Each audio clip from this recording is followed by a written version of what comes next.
I will, let's see, text to make sure he knows he just needs to sign in again.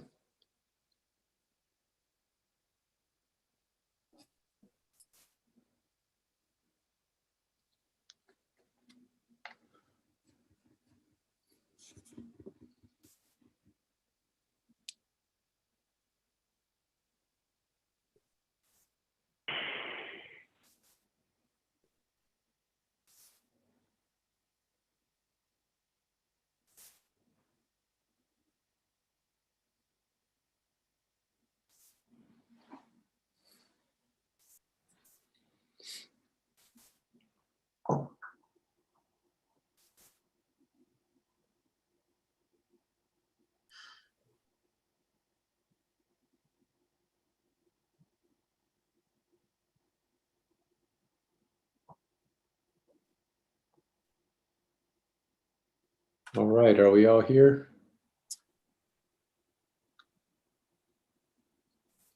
Okay, I'll be just a moment. I'll have you live.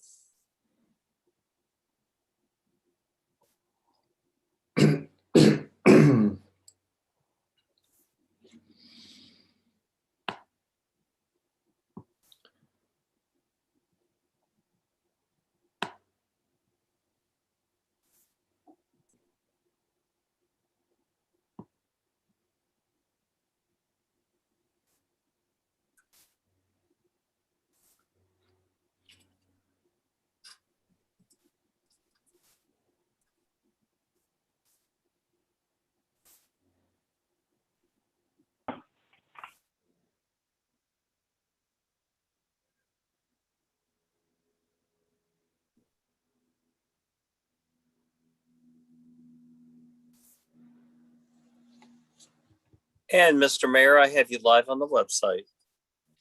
Thank you, Mr. Hirth. Hello, everyone. Today is the 14th day of May in the year 2021. I'm Mayor Densmore, and this is a meeting of the Gulf Manor Village Council.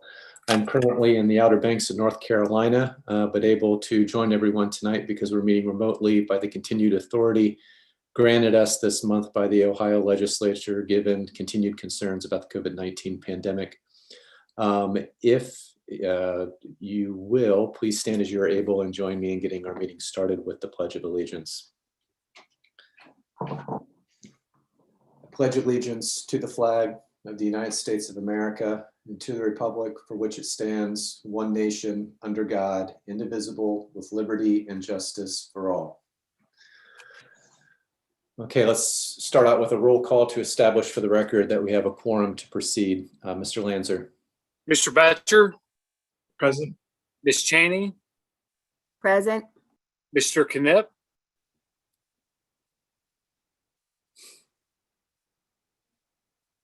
I'm here. Mr. Sorry. Pridenoff. Didn't hear you there, Aria. Mr. Pridenoff? Present. I'm sorry, and I told you I'm having audio issues. My apologies. Okay. Present. Ms. Snyder? I believe Ms. Snyder is absent. And Mr. Van Horn? Present. All members present except for Ms. Snyder.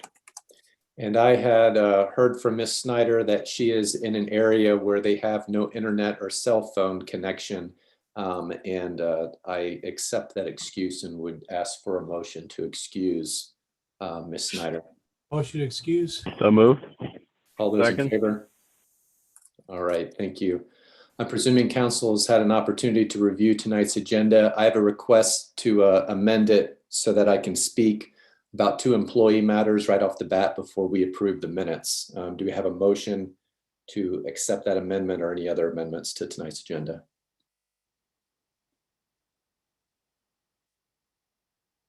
Motion So to moved. accept the agenda as amended. Second. And all those in favor? Aye. All right, great, thank you. Okay, I want to start off by taking a moment to acknowledge the death of Jason Kurth's father, Ron, who passed away on May 31st. He was 69 years old.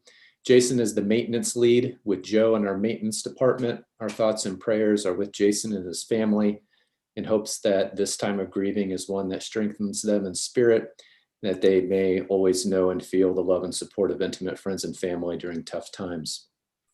The second item concerns Miss Anna Gedeon, who has been Gulf Manor's budget analyst, tax commissioner, and assistant clerk of council since June 2017. She's done an extraordinary job and will be retiring at the end of this month. I'd like to take this time to acknowledge her service and the gratitude of council, the administration, and myself for the great work she's done in the service of our village. And I have a proclamation to emphasize all this, and we'll ask that it be affirmed by council. But before I do that, though, I want to give Mr. Hirth, our village administrator, who's worked most closely with Anna, an opportunity to share his appreciation. Mr. Hirth. I'm sorry, Mr. Mayor, the audio went off there. I did not hear what you said. I wanted to give you an opportunity before I read the proclamation that we've prepared for you to have a moment, the opportunity to acknowledge the service of Miss Gedeon, given that you have been the one that's worked most closely with her in her tenure here. I appreciate that. And I'm quite sure that Anna's having technical problems, or we would hear her laugh and be generally rowdy during this discussion. So Anna joined us during some very difficult times way back in 2017. We stood her in the middle of chambers with all of the files that were in the clerk's office in a large pile, and stood her at the door and said, "Go." And she did a remarkable job of sorting all of the things that were inside out and upside down, and getting us on track without missing a beat of serving the residents with tax returns, or making sure that our employees got paid on time, and honestly getting our bills paid on time, which was something that wasn't happening at that time period. So Anna has been a huge, great partner with me. She came in when I was the mayor. There was no one else at the building during that time other than Chief Campbell and Chief Putoff. And she really stepped up to the plate and helped get the ship righted. And we've been cooking ever since. Anna leaving is going to be hard shoes to fill for us. I attribute our ability to control expenses and follow our rules with Anna as the enforcer to make sure that these things happen on a daily basis. And I appreciate everything that she's done. She's doing a remarkable job training Paula, who will be our next enforcer. And I believe that Anna will have a very happy and productive retirement with her husband, David, and seeing her sons and her grandbabies, all the things she likes to do when she's not working at the Village of Gulf Manor. Okay. Thank you. And here is the proclamation. Number 2021-2, honoring, number 2021-3, honoring Anna Gedeon. Whereas good government and the provision of superior services to residents and taxpayers is reliant upon the recruitment and retention of talented individuals who can perform their duties and responsibilities in a professional and capable manner. And whereas Ms. Anna Gedeon has served as the Village of Gulf Manor's budget analyst, tax commissioner, and assistant clerk of council in an extraordinary manner since June of 2017. And whereas Ms. Gedeon has contributed to the financial stability of the village through her wealth of expertise and knowledge, and shared that knowledge with residents and peers for the benefit of the community during her tenure. And whereas Ms. Gedeon has honorably served the village of Woodlawn and taught at Miami University in the service of the public. And whereas Ms. Gedeon is retiring from the Village of Gulf Manor in public service on Wednesday, June 30th, 2021, and will be missed by those she has touched. And whereas we wish her the best in her retirement plans as she and her husband David travel and enjoy post-retirement life. Now, therefore, I, Stephen Densmore, Mayor of the Village of Gulf Manor, by virtue of the authority vested in me by the Village Charter, laws of Ohio and the United States, do hereby affirm and proclaim Wednesday, June 30th, 2021 as Anna Gedeon Day in the village of Gulf Manor, Ohio. I ask the community on that day to join us in thanking Anna for her contribution to the village of Gulf Manor and wish her a long and happy retirement. Thank you, Ms. Gedeon. So Anna is texting us. She says she's going to enjoy her retirement. Thank you very much. Right, great. Mr. Lanzer, are there any other registered persons to address council this evening? There are not.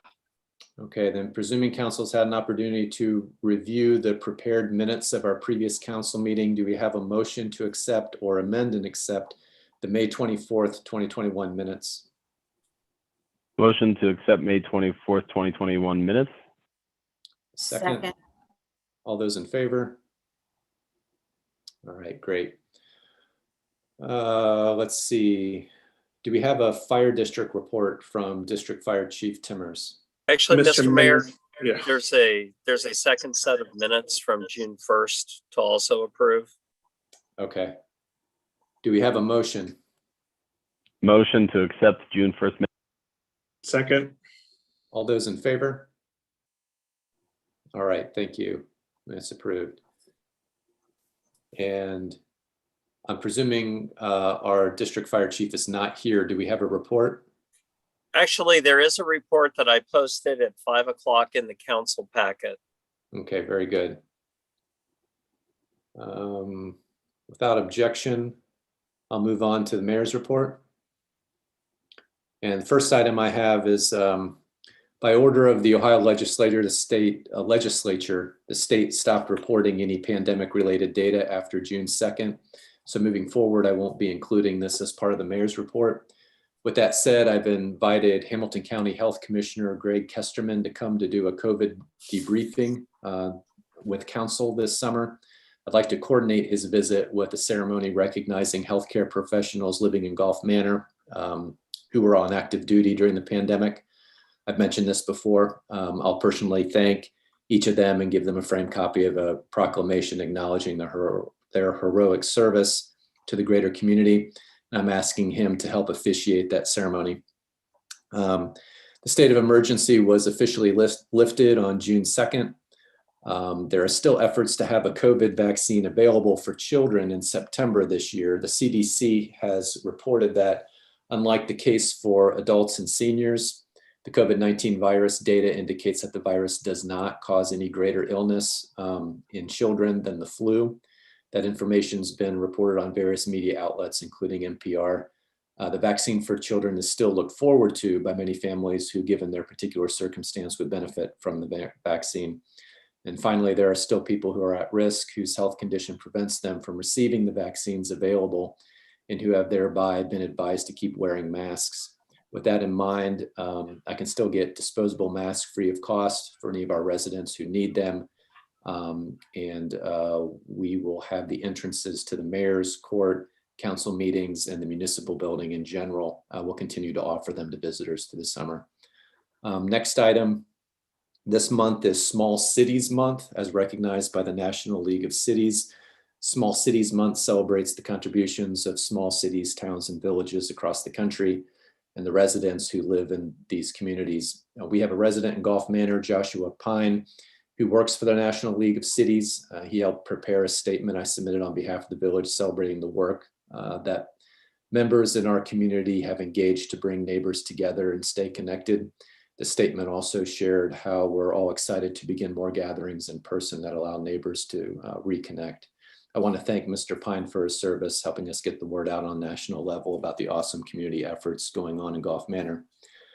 Next item, I want to recognize Loving Day, which was this past Saturday, June 12th, which is the 54th, if I'm doing my math correctly, the 54th anniversary of the Supreme Court striking down all the laws that remained outlawing interracial marriage. At the time, interracial marriage was still illegal in 16 states.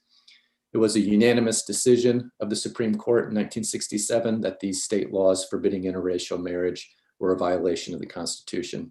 The court said, quote, The freedom to marry or not marry a person of another race resides with the individual and cannot be infringed upon by the state, end quote.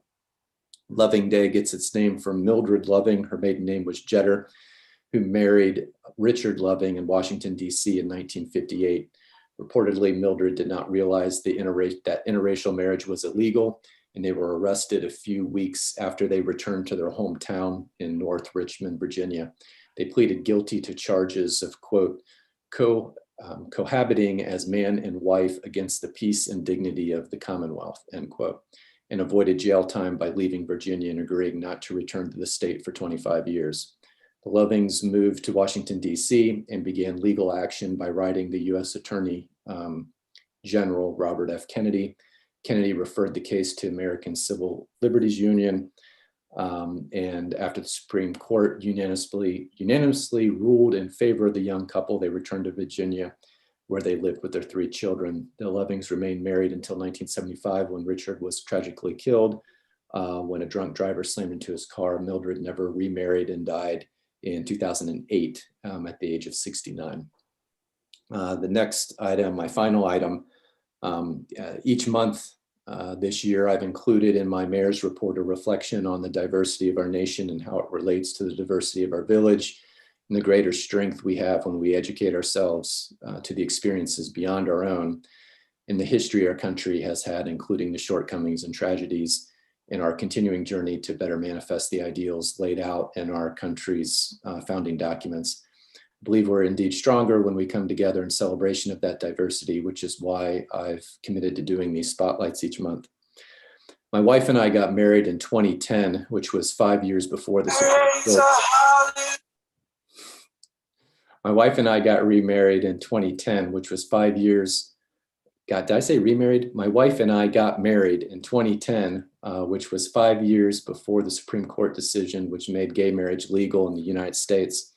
I was very aware when planning our ceremony that we were privileged to freely and publicly celebrate our love for one another. I had intimate friends and family that did not have this privilege. With this awareness, we published the following statement on the back page of our wedding program. Quote, "Thank you. We are honored you chose to celebrate this day with us. We share a belief that love is a gift from God that has healing power for individuals and subsequently for humanity as a whole. We look forward to the day when all couples who have received this gift may have it openly recognized and respected by their community as we have been afforded today. We hope our wedding inspires renewal of love in your lives and resurrection if love has been missing or felt lost. Heidi and Stefan," end quote. I was remembering this as I was preparing my comments to acknowledge the month of June being recognized nationally as Pride Month. The purpose of Pride Month is to honor the history and ongoing efforts to achieve equal justice and equal opportunity for LGBTQ Americans and recognize the impact that LGBTQT individuals have had on history locally, nationally, and internationally. Memorials are also held this month for those members of the community who have lost lives to hate crimes or to HIV/AIDS.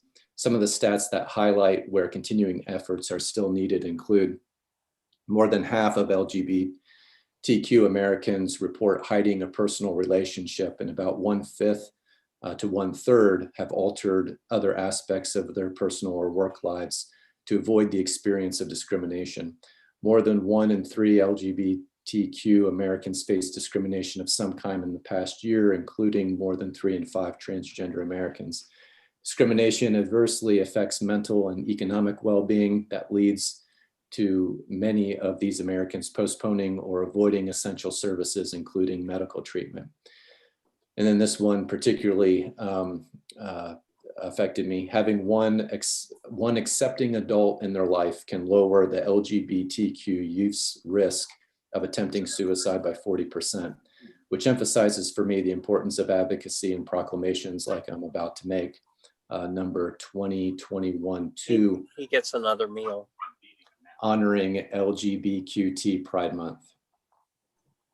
Whereas 51 years ago this month at Stonewall Inn in New York City, a courageous group of citizens resisted harassment and mistreatment, setting in motion a change of events that would become known as the Stonewall Uprising and the birth of the modern LGBTQ civil rights movement. Whereas many of those in the LGBTQ community and their intimate friends and families celebrate the anniversary of Stonewall every June in the United States as Pride Month.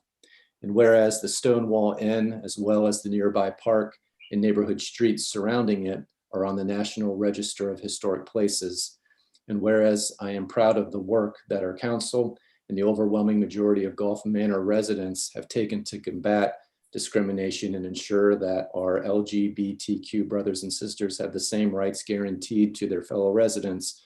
And whereas last year I cast the deciding vote and signed the local non-discrimination ordinance, which specifically added LGBTQ individuals as a protected class to our community, and which after the call for referendum was overwhelmingly affirmed by the residents of Gulf Manor in last year's November elections. And whereas we've come a long way on our journey toward tolerance, understanding, and mutual respect, we still have a long way to go in our efforts to end discrimination. Whereas people across the country continue to be shaken by violent acts that strike at the heart of what it means to be an American and at the values that have always defined us as a nation, including more than 7,000 reported hate crimes in our country, almost one an hour, in the most recent year for which we have statistics. And whereas our greatest hope for a just society is to teach our children to respect one another, to appreciate our differences, and to recognize the fundamental values that we hold in common. Now, therefore, I, Stephen Densmore, Mayor of the Village of Gulf Manor, by virtue of the authority vested in me by the Village Charter, laws of Ohio and the United States, do hereby affirm and proclaim June 2021 as, proclaim June 2021 as LGBTQT Pride Month, and encourage all residents of Gulf Manor to observe this with appropriate programs, ceremonies, and activities that celebrate our diversity, and to remember throughout the year that LGBTQT Americans whose many and varied contributions have enriched our national life. Okay, and as always, please feel free to contact me with any ideas or questions. This report is respectfully submitted to the Village of Gulf Manor. To the residents of the Village of Gulf Manor, thank you for the honor of being your mayor. The next item on our agenda is the Village Administrator's Report. Thank you, Mr. Mayor. Hopefully I'm not muted. There we go.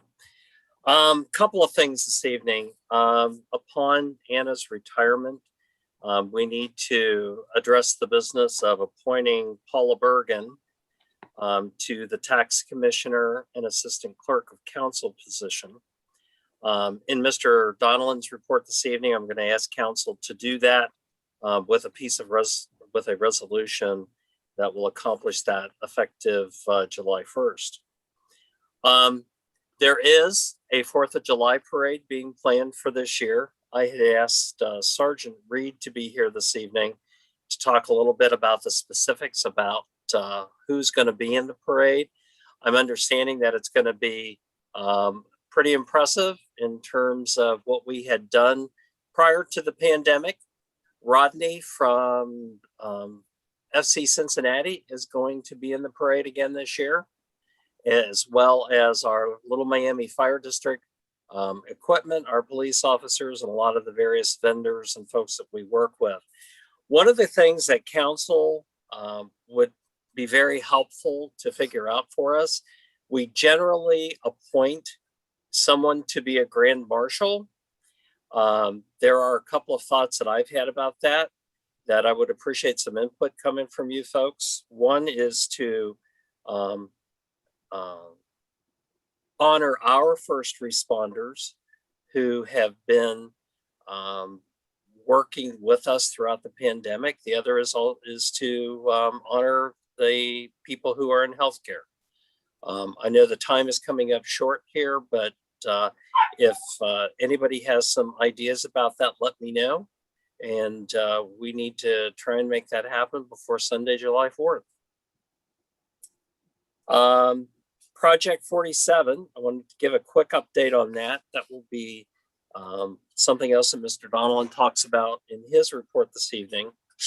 Since January of 2020, the village administration team, including me, the assistant administrator, and the solicitor, have been working diligently on the issue of evaluating fire and EMS paramedic services and delivery to the village.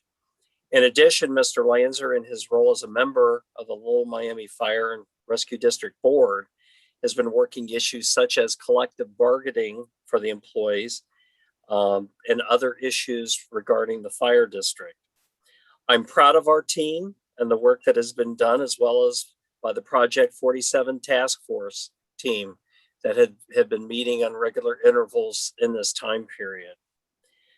Our discussions have been thorough, they've been thoughtful, and they've been deliberate. This is an issue that there's a lot of passion about, both on the elected officials' part and also the part of representing our residents who use these services.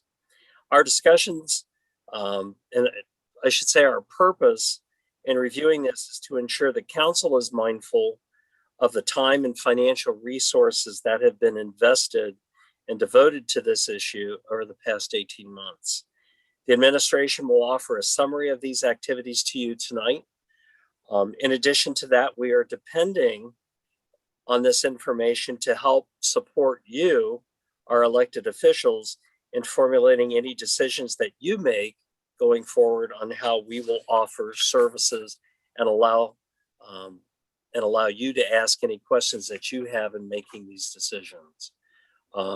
I'm particularly proud of Andy and how he has helped put together the financial models that we've needed to use to make some of these decisions. And I think you'll see this evening that the fruit of this work has come together. Just to make you aware, this is our last virtual meeting this evening. We will be welcoming back council at the next meeting on Monday, July 12th. So we're dusting off the seats, getting ready for you to come in. We are keeping the exterior tent up, and that will remain in place this summer as an extra meeting space for us. And just reminding you that the administration south entrance is now open Monday through Friday, 8:30 a.m. to 4:30 when the office is attended. One of the things I'd also make you aware of is we will continue streaming our council meetings on our website through YouTube. However, if anybody wishes to participate in a council meeting, whether that be a resident, a visitor, or a council member, starting on July 12th, you have to personally come to the municipal building to participate in those meetings. The waste collection RFP was issued on June 7th. In your council packet on the agenda, there's a link to the RFP so you can review that. We took a look at the strengths in our previous contract with Rumpke, added some specific enhancements that we would like to see that came from the executive committee. And our intent is to receive those proposals no later than July 11th. And at that point in time, we'll take that information to the executive committee and have additional discussions on whether or not there are additional things that we would wish to discuss, whichever vendor that we are interested in. And actually, I misspoke, that is July 7th, those are due. On the Vera Road project, the contractor has confirmed that staging for construction, including the layout of the water main and storm sewers, will take place the week of June 21st, with saw cutting starting the week of June 28th. Initially, the water line is going to be installed, so that will not affect parking right away. We do have another meeting with the contractor at the end of this week to find out more specifics about when certain things will take place, and that will all be updated at the website. The link for that is also in the council packet and it'll be in the minutes from this meeting. We had diversity training, which took place for village employees across 3 classes that took place on June 3rd and 10th. We had officers from the Little Miami Fire District who also participated in that training. And we got some really good feedback from everybody. It wasn't what people were expecting. The trainer is a former firefighter and also owns property here in the village of Gulf Manor. So we had somebody who had a real connection to us. And I'm really excited to get all of you together on July 8th from 5 to 8 p.m. There are some great team building exercises that take place during this, and we're going to have a great meal for you in addition to the training. So make sure that that's on your calendar. We have the banking RFP results that came in the last week of May. Mr. Lancer and I have been reading through the information. We're having some additional discussions with 2 of the vendors of the 3 that provided RFPs to us, and we'll have some recommendations for the Finance Committee on where to move forward with that in the July meeting. As we reported in the Finance meeting, there's nothing new yet on stimulus funding. Regarding the employee health care, we have moved forward with joining the Center for Local Government Benefits Plan, which will change our enrollment month from June to July, and our benefits year will change from August 1st to July 31st. So that'll be our benefits year. There are some great things, some good containment of costs, and I believe some improvement of benefits for our employees that will take part, or that will happen as we take part in this particular program. Finally, a quick update on replacing the roof of the firehouse. That is a key component to some of the discussions that we've been having about our continued fire services. We were expecting the project to start in a week or so. We actually were called today by the vendor who is going to start on Friday. So tomorrow morning, Andy and I are meeting with the contractor as well as a representative from the Little Miami Fire District to make sure that everybody's on board with what everybody needs to do to make this project happen. So lots going on, big stuff. And we appreciate all your help in bearing with us as we move through some of these large things. If there are any questions, I'd be happy to entertain them, but that would be the end of my report. Thank you, Mr. Hirth. Are there any questions? Okay, Mr. Lancer, do you have a Yes. report? Yeah. So for the month of May of this year, the village had an adjusted bank balance of $3.55 million. Of this amount, 3.51 can be found in the village's primary checking account, and the remaining balance found in several police department trust accounts. As always, I want to reiterate that the vast majority of the 3.5 million found in the village's primary checking account is actually accounted for in several road and street dedicated funds, and that can only be used for those purposes. As for payments, total payments for the month totaled $210,000. The top 5 payment payees for the month were Rumpke, well, payroll, of course, Rumpke, Ohio Police and Fire, Cozy, and account temps. As for receipts, the village's total receipts for the month were $177,000. Of this amount, $134,000 was generated in general fund income tax receipts. Now, this is significant because this is nearly $40,000 more than what the village generated in May of last year. For the year, total receipts stand at $366,000. And this is also significant because now we are on the right side of, we're where we forecasted to be in terms of income taxes. If you recall, in previous meetings, it was the village was lagging a little bit behind in income tax receipts when compared to last year. And one of the reasons why I think was the main factor in that was the filing deadline for income taxes at the state and federal levels. It seems like that assumption was accurate, and we are now ahead of where we were last year. As always, village administration will continue to monitor income tax receipts and make any adjustments necessary and keep you all advised as to where we are. But it looks like we are at our forecasted projections, which is a good thing. As for appropriations, general fund appropriations were $178,000 for this month. This figure is $18,000 more than what we spent during May of last year. Again, this is not entirely unexpected. We have more appropriations this year compared to last year. The appropriation level is higher. For the year, appropriation spend is 39% of total appropriations. And as a percentage, this figures just over 1% more than where we were through May of last year. So in terms of appropriations, we're on track to where we expected. That's the end of my report, and I'm happy to answer any questions anyone might have. Thank you, Mr. Lancer. Are there any questions? All right, Chief Campbell, do you have an activity report and a mayor's court report?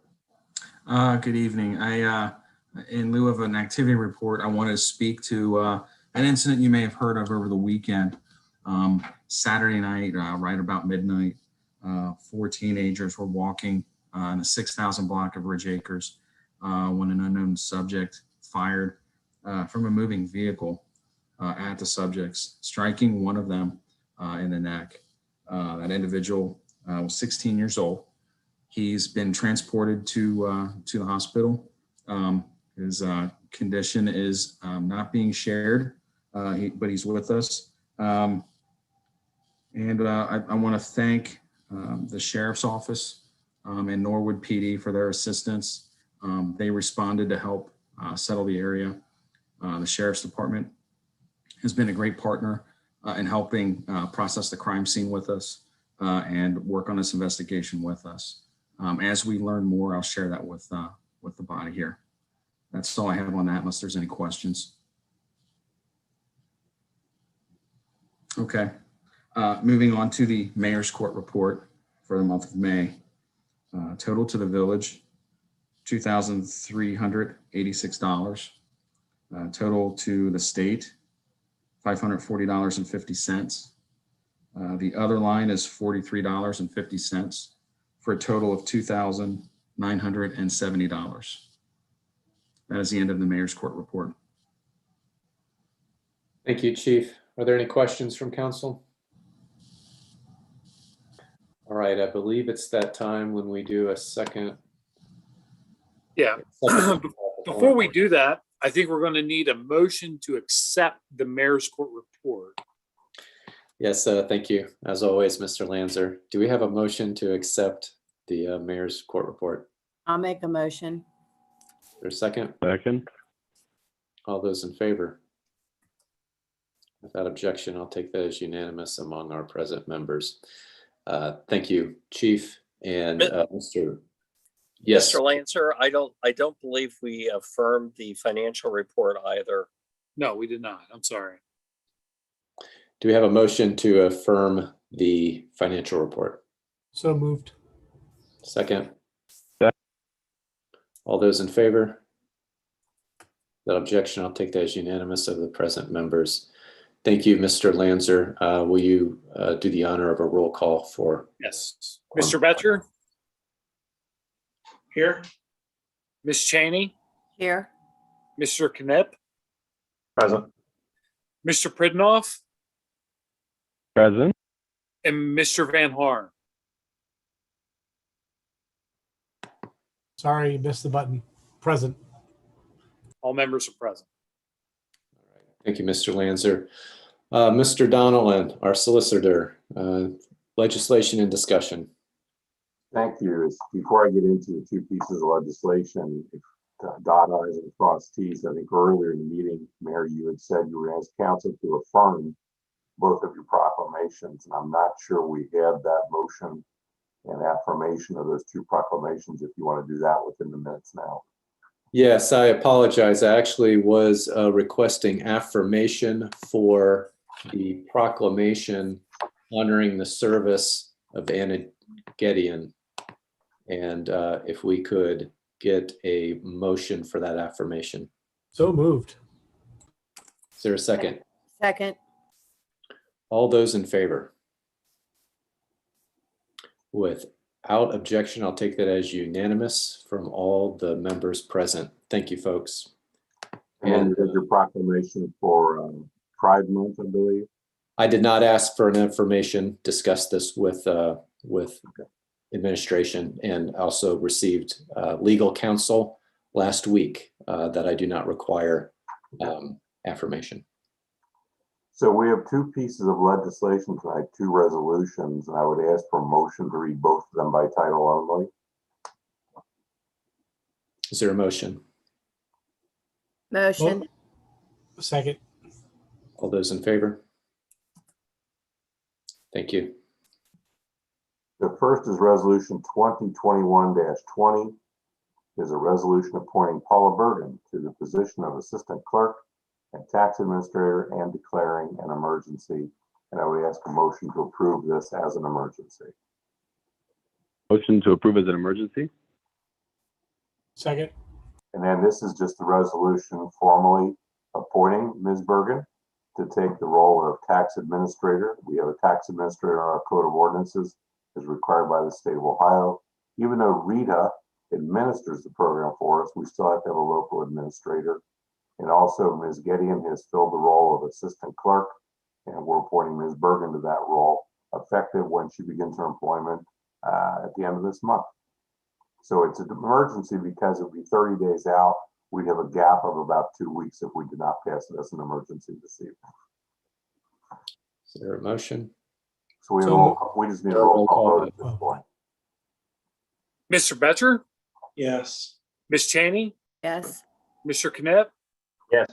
Mr. Pridenoff, Yes. and Mr. Van Harn. Yes.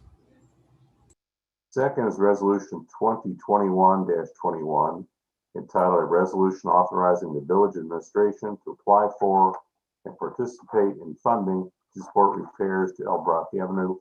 And we need a motion to approve that resolution and then a roll call vote. Motion. Is there a motion? So Make a moved. motion. And a And this, second. I believe Mr. Lanzer, Mr. Hirth, and our village engineer have been looking to a grant or a loan program that will allow us to accelerate the repair and rehabilitation of Elbrook Avenue. The entity to which we would apply is asked that we see authorizing legislation before they will consider the application. That's what this does. Any other discussion or questions? Okay, should I have a roll call vote? Mr. Betcher, Yes. Ms. Cheney, Yes. Mr. Knapp, Yes. Mr. Pridenoff, Yes. and Mr. Van Harn. Yes. And I will address the request for an executive session at the end of our meeting this evening, and that's all that I have. Thank you, Mr. Donnellan. And a moment. Trying to do it all on my computer screen here tonight. Do we have in a report, I believe that would be Ms. Cheney for the executive committee. Just that PRM LSDMC is going to have a special meeting June 29th with Town Properties on the building of the new apartments across from PRM as far as traffic control. That's all. Thank you, Ms. Cheney. Executive committee met tonight. Are you able to report on that as well? Sure, everything was covered, except just briefly, we talked about the playground equipment replacement, that we have a $50,000 grant pending. The only thing on that is that we need to make a decision, finalize it, and accept it by the end of September.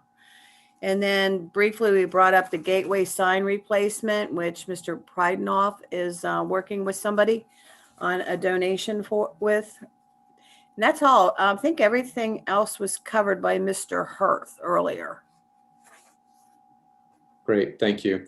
Welcome. And thank you. And Mr. Donnellan, I am going to request a conference call at your convenience and with Mr. Hirth concerning the different options that are available for the establishment, which I'm getting interest from the executive committee to have the establishment of a park board, and would like to have a conference call with you to talk about different possibilities for that.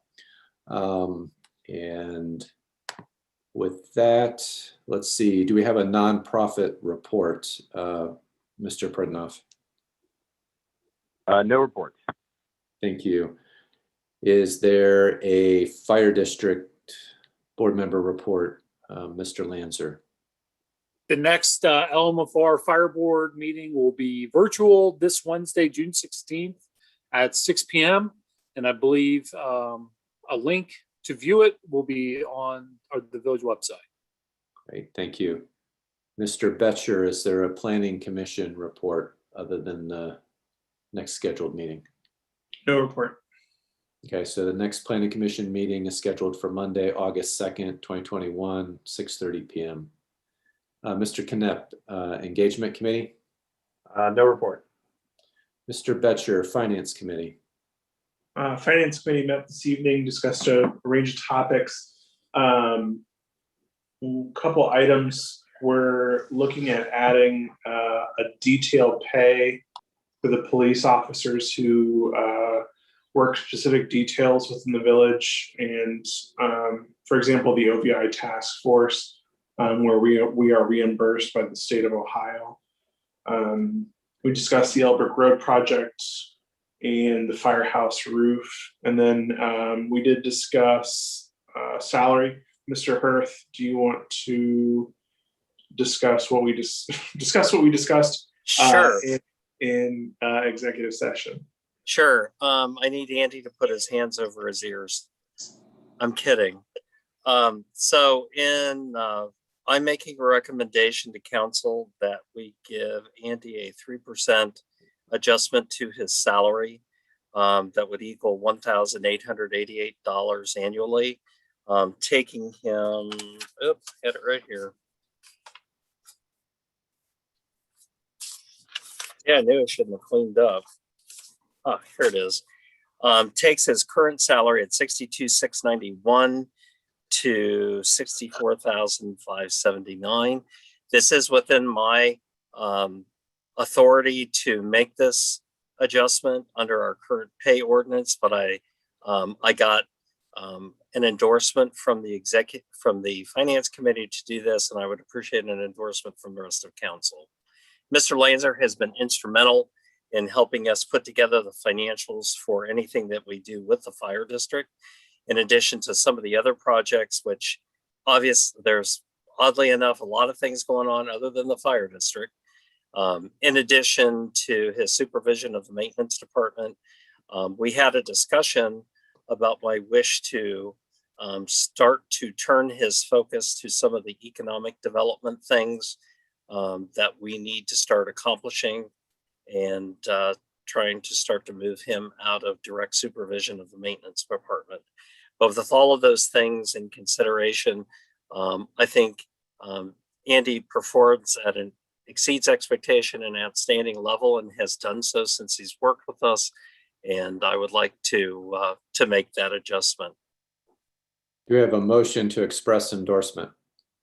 So moved. Is there a second? Second. All those in favor? Oh, yeah. I take that as unanimous of the members present. Mr. Lanzer, thank you for your service. Great job, Andy. Thank you all. All right. Thank you, council. And that's the end of the Finance Committee report. Thank you. Are there any questions for Mr. Betcher? And if not, I will ask for a Project 47 Task Force Fire Services Analysis report from Mr. Hirth and Mr. Donlin. I believe that is going to be our executive session. All right. So, without objection, I'll ask for a motion to go to executive session for matters of, is it for matters of personnel and compensation? Is that correct? As a personnel compensation of a public employee or official. All right.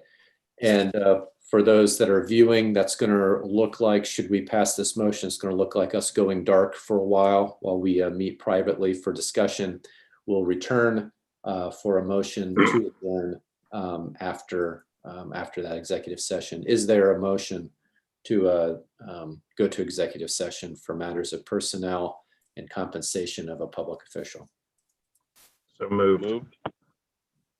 And all those in favor, do we need to do a roll call? Yes, we need a roll call vote. Thank you. Mr. Lanzer? Mr. Betcher, Yes. Ms. Cheney, Yes. Mr. Knipp, Yes. Mr. Pridnoff, Yes. Mr. Van Harn. Yes.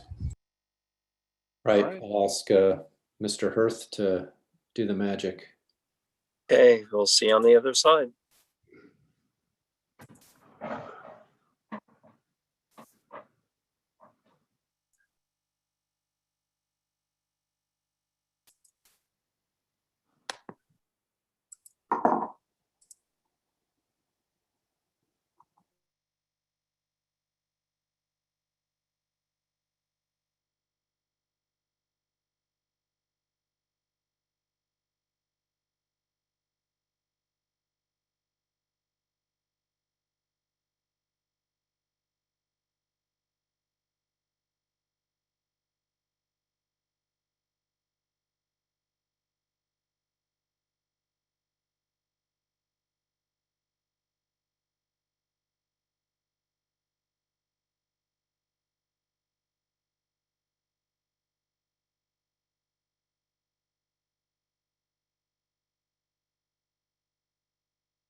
All right, do we have everybody back? Yes. All right, very good. First thing we need to do is to make a motion for a date to set a public hearing for our budget. Is that correct? And I'll ask Mr. Betcher to lead us in that. Oh boy, I believe we discussed, let me get to the calendar. It's on Monday, July 12th at 7:15 p.m. Yes. So I'll make a motion for a public hearing for the budget, tax budget, Monday, July 12th at 7:15 p.m. Is there a second? Second. Second. All those in favor? All right, without objection, I'll take that as unanimous among the members present. The other thing is we continue to have a lot to digest in our discussions about our continued relationship with the Little Miami Fire District. And I would like to have a motion on setting us a special meeting for next week at 6:30 that would just be devoted to our continued discussion of that. Do I have such a motion? I'll make a motion. I'll second it. That's 6:30 on Monday, The 21st. All right, so I have a first and a second. All those in favor? Without objection, I'll take that as unanimous among the members present and ask that the administration make that public announcement in the paper and on the website. And I'll see you all then. And do I have a motion for adjournment this evening? Motion to adjourn. Is there a second? Second. All those in favor?